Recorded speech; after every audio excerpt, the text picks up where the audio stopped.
So I was trying to capture the traffic on the agromutual.com. I'll be able to log on now. So if I want to capture the TCP, the HTTP traffic, so these are the various HTTP traffic that have been set.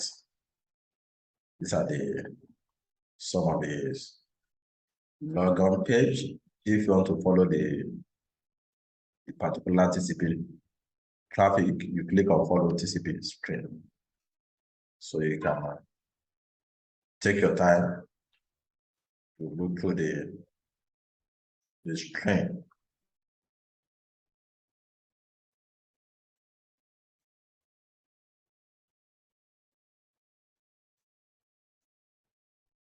That's the TCP stream for that particular traffic. So let me go back. Let me go back to the logon page.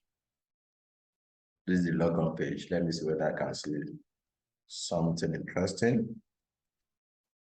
I'll click on follow TCP stream.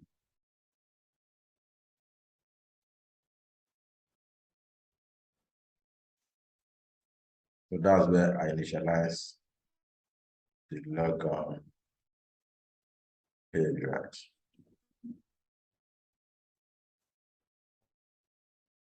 So I can see. So let me keep on looking. HTTP.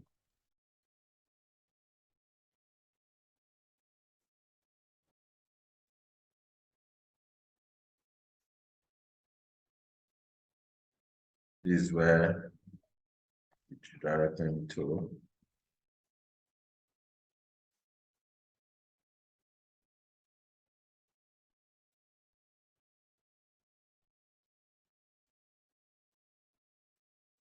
So this is the page. When I click on logon, it takes me to do login page. From here, you can see because this is an HTTP protocol, so the sensitive information are displayed in clear text.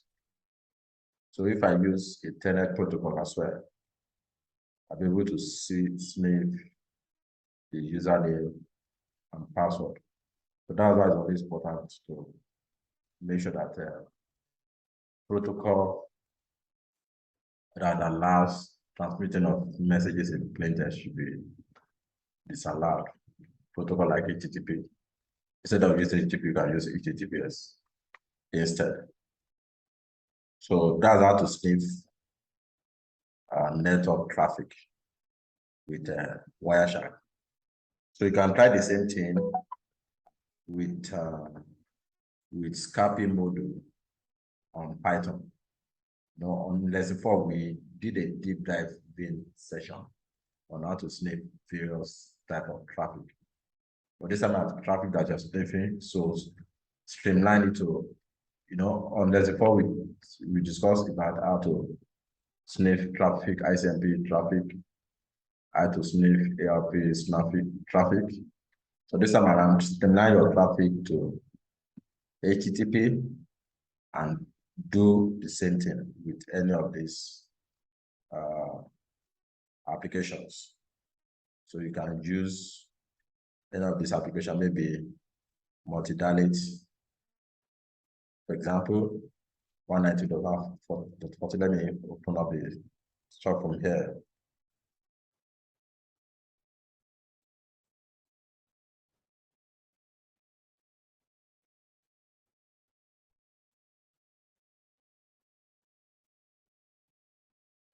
Uh, 68.045. Let me be sure. 40.1.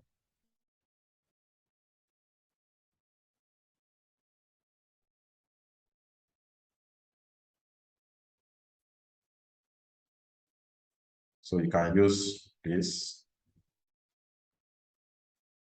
application.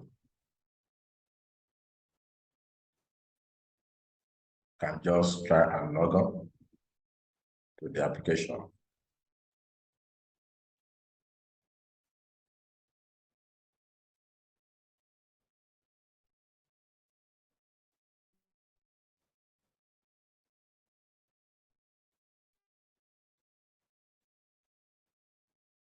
Can just log on to the application, right?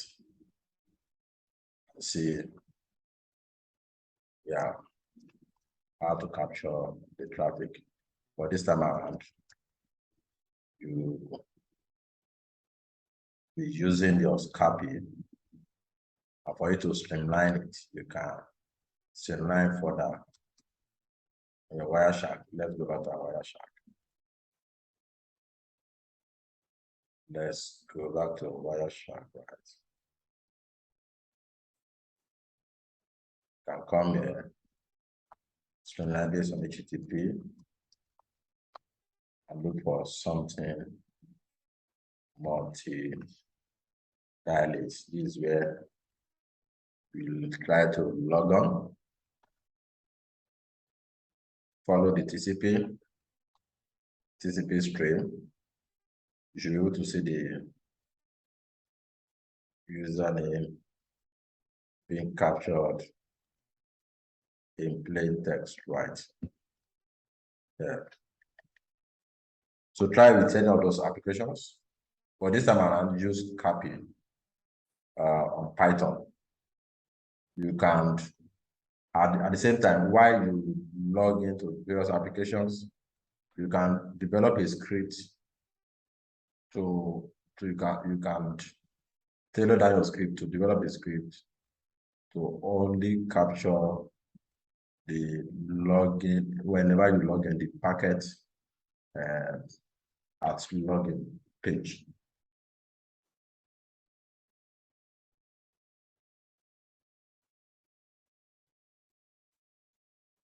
All right, so you can filter based on a different way by which you can use the filter. You can use if you want to be, if there are a lot of too much of TCP packet TCP packets, you can use a frame option. You can say frame contains auto frame contains. You want to be specific, maybe it only multi-dilate alone, so that I won't have too much of information. Too much of information. So it depends on what you are looking at for. So try the same thing with your copy. So you need to revise what we've learned in lesson 4, and also do the same thing with scaping on Python.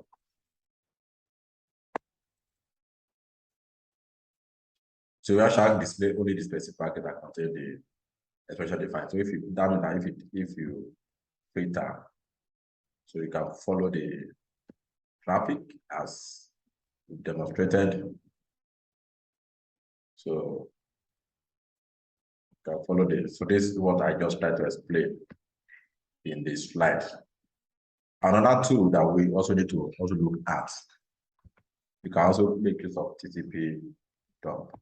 So TCP dump is a Linux utility.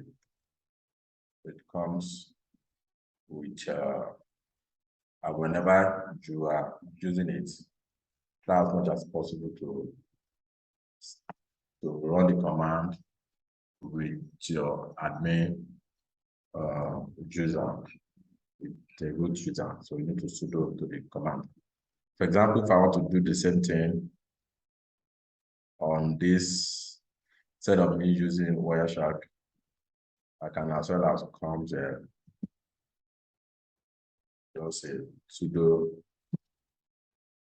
TCP dump. So you specify the interface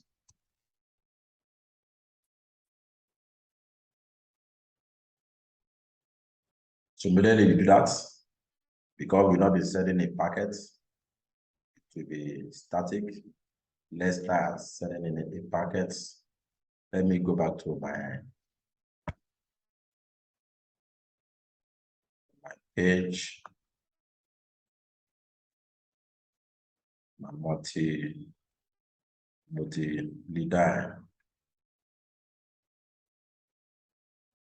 So maybe I do that. So you can see I can capture a lot of packets.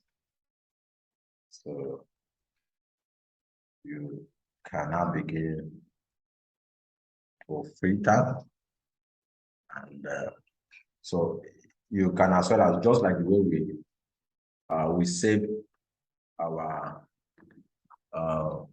scrappy command to pick up, you can save this command to pick up, so that you can later further analyze the packets. So if you want to get to know how to use the TCP dump, you can do TCP, just type man. So this is the usage. Take your time. I'll give you another 10 minutes to look through the usage so that you get comfortable with it. And also try as much as possible to look out for that username, where username is displayed in plain text.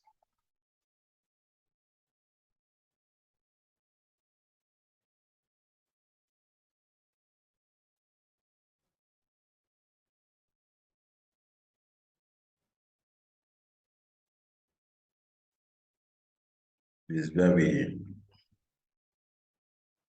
log on to the application. We can take your time, and you can also look at the man page and filter based on the specific packet. So that's how to leverage your TCP dump. So it's pretty straightforward.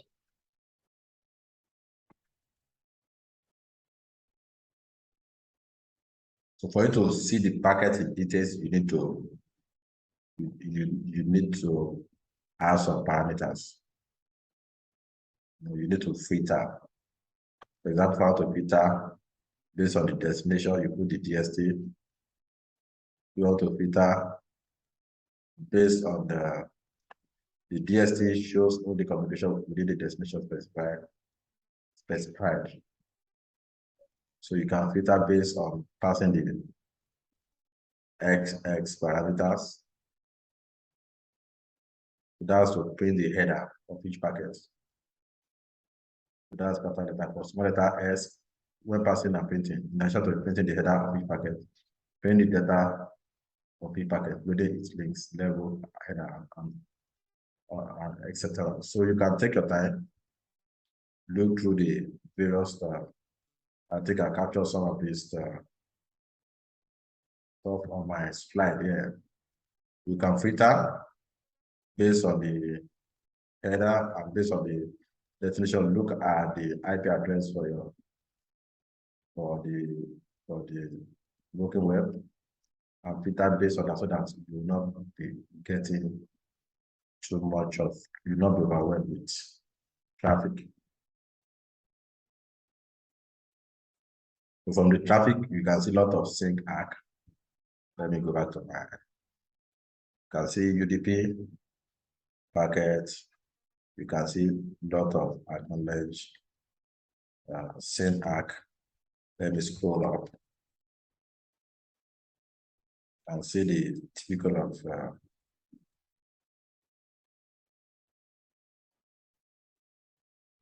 so if you don't filter, you can be aware with this sort of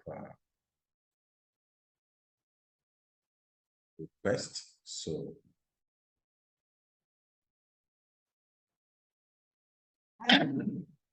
take your time and go through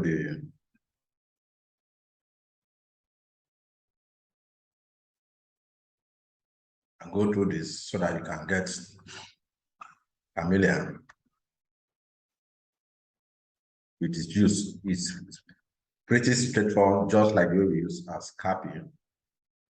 And because our main interest is to how to make use of Python to do sniffing. So this just so you can also try whether you can make use of your sub-process command to launch out some of this stuff within the Python interactive. So practice, practice, and keep practice. So I'll give you another 10 minutes to do your further filtering so that you can see the specific packets that you are interested on.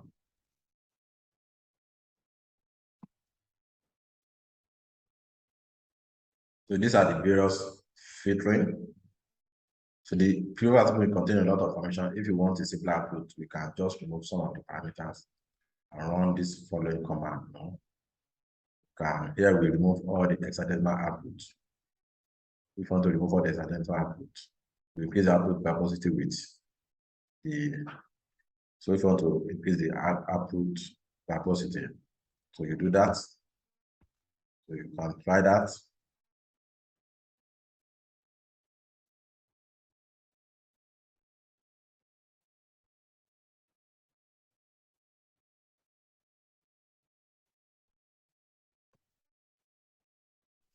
No, on lesson 4,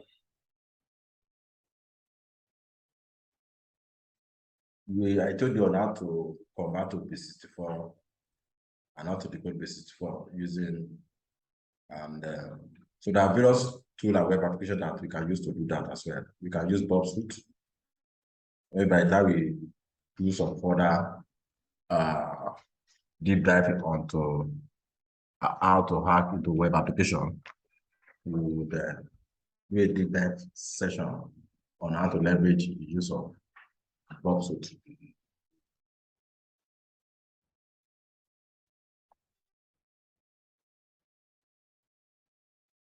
So you can always customize your TCP DOM and also save the packet. So go through the manual page,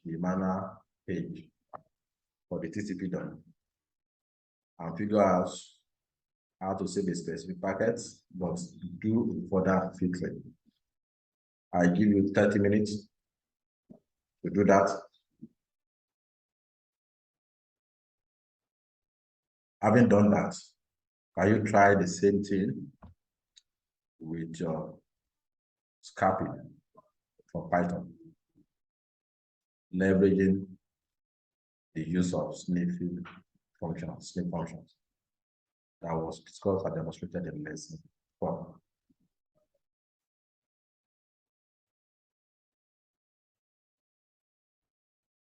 So let's talk about the man in the middle attack.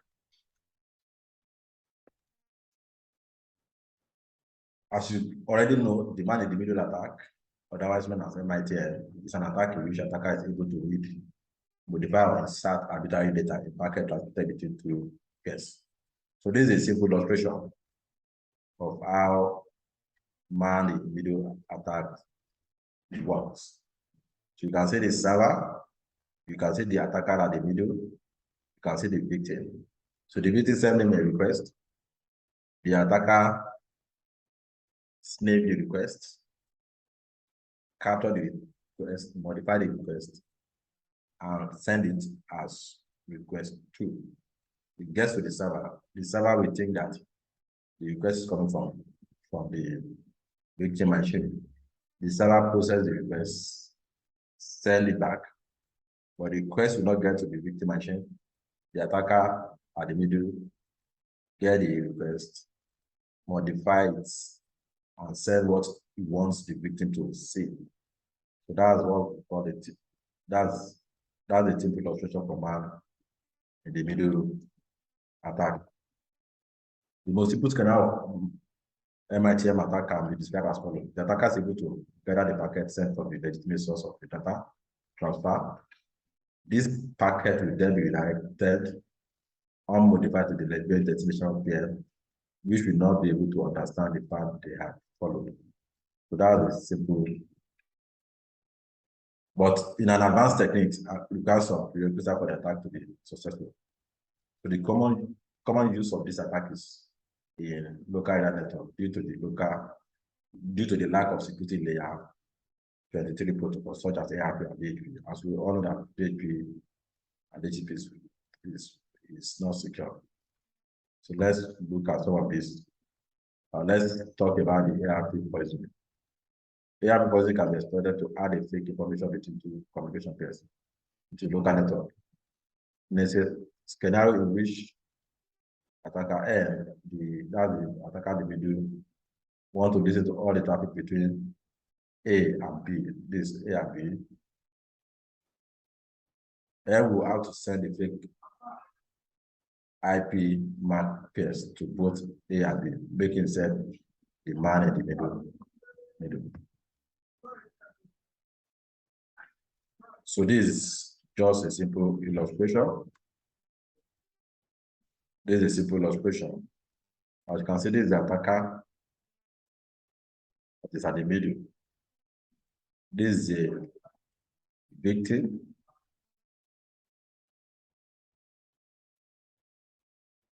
You can see the way the attacker is manipulating the IPs, the IP MAC combination.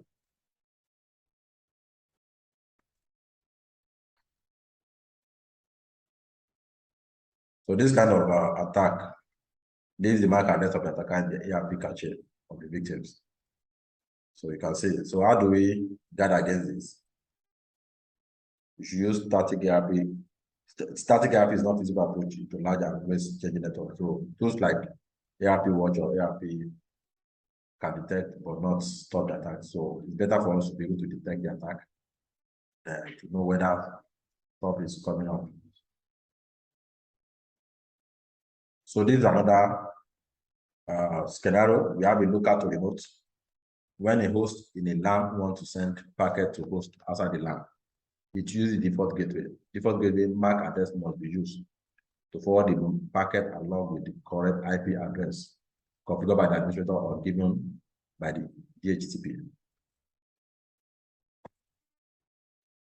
So this is further illustrated in this diagram.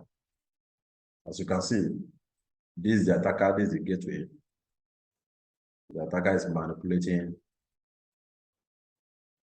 the gateway. So let's look at based on this scenario, host A wants to send packet to the internet. It already has the IP of the gateway, IP_G, and it needs the associated MAC address. The attacker N can use a gratuitous ARP reply to advertise itself as the default gateway, bind the IP_G with its own MAC_N. All the traffic meant to leave the LAN will pass through N, which will then redirect to the real gateway. So another form of attack is what we call the DHCP spoofing. DHCP spoofing. DHCP spoofing has to do with the DHCP, and DHCP is a service usually running on routers to dynamically assign a revoked IP address to new host on the network. The protocol is based on the UDP protocol and consists of an exchange of messages that are mostly sent in broadcast and are visible to the entire broadcast domain. The host trying to enter the network asks for an IP to pick the best offer and use that IP address from that point. It is important to know that if the whole communication succeeded, the DHCP server will also send the client default gateway. Due to its implementation, an attacker can spoof the DHCP message in order to mount a man-in-the-middle attack before this.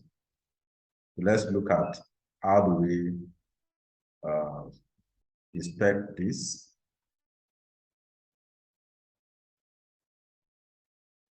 So take your time, look at this correspondence table. I'll see the source, I'll see the destination IP, I'll see the MAC source.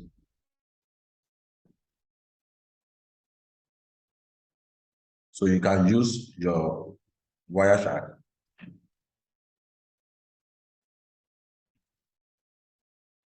to look at the details of the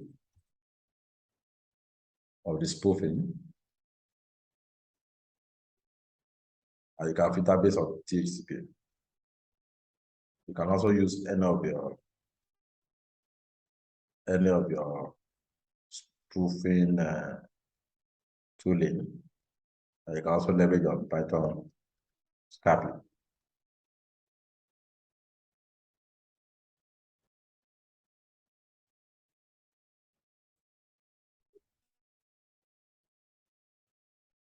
So all the packets seen so far are sent in broadcast. Thus, everyone in the network receive the DHCP packet, even those who's not involved in the communication. What happens if you are in the same broadcast domain and we act as a rogue DHCP server? That can be very, very dangerous. So what we have to do is to send our DHCP offer with a greater list time. This will allow the victim to choose for offer and then set the confirmation will be sent. So you can see this is a rogue DHCP.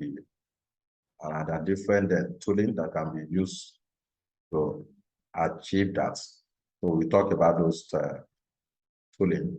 So one of my favorites is Ken and Abel. So it's a very powerful tooling. You can use to conduct most of the different man-in-the-middle attack.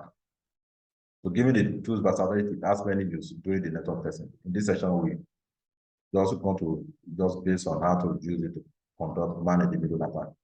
So our classwork, I want us to, it's a very simple tool to use. Install the tool into your machine. And so if the GUI tool,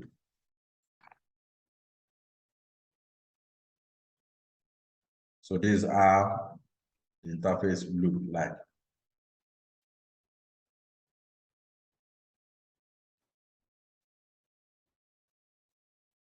So this is how the interface look like.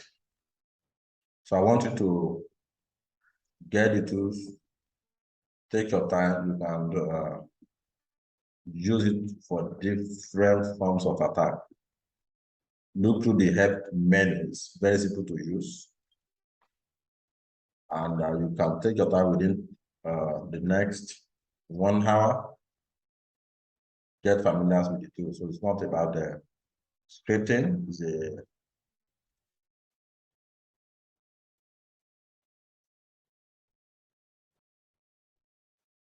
so these are the interface look like.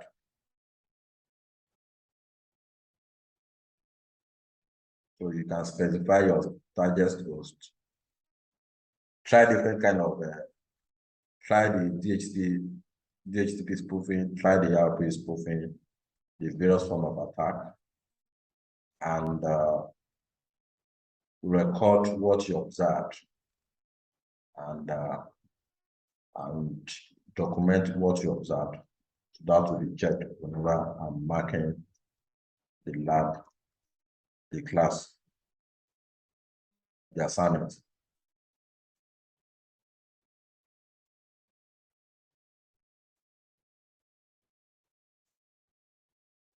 So these different icons, look through those different icons. Different icons specify various form of attack. As you click on it, you get to know the. So for example, this is an icon to activate ARP poisoning, and we have different icon there. So when you activate that, this is what you'll be seeing. So if the packet is working, I'll give you some time to play with this tooling. I'll give you some time. It's a very easy to use tooling.